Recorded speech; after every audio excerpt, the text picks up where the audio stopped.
रहमान रहीम। अस्सलाम वालेकुम। Real Islamic tube network में खुश आमदीद।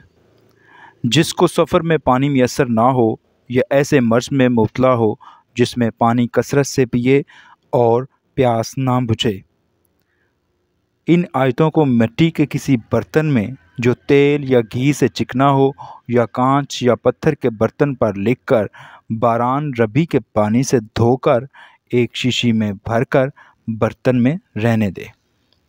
फिर इसमें सुर्ख बकरी का दूध, यानी जो सुर्ख रंग की बकरी हो उसका दूध मिलाकर आंच पर इसको गाढ़ा करे। आंच पर से मुराद हल्की आंच पर इसको गाढ़ा कर ले और प्यास में सुबह के वक्त, यानी सुबह जब उसको प्यास लगे उस वक्त 2 धर्म और मुब्तलाए मर्ज़ में सोते वक्त इस कदर पिया करे जितना वो पी सकता है। तो अल्लाह ताला इंशाअल्लाह ताला अज़ीज़ इस मर्ज़ से निजात दिलाएगा। जी, तो ये आयत मैं आपको पढ़कर भी सुना देता हूँ।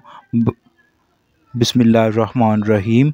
वइज़िस्तस्क़ा मूसा लिक़ौमिही फ़क़ुलना इज़रिब बिअसाकल हजर फ़नफ़जरत मिन हुस्नता अशरता ऐनन क़द अलिमा कुल्लु उनासिम मशरबहुम कुलू वशरबू मिन रिज़्क़िल्लाहि वला तअसौ फ़िल अर्दि मुफ़सिदीन। जज़ाकल्लाह। अल्लाह ताला आप सबको सेहत अता फ़रमाए और मेरे चैनल को लाइक और सब्सक्राइब कर लें। अल्लाह ताला आपका हामी और नासिर हो।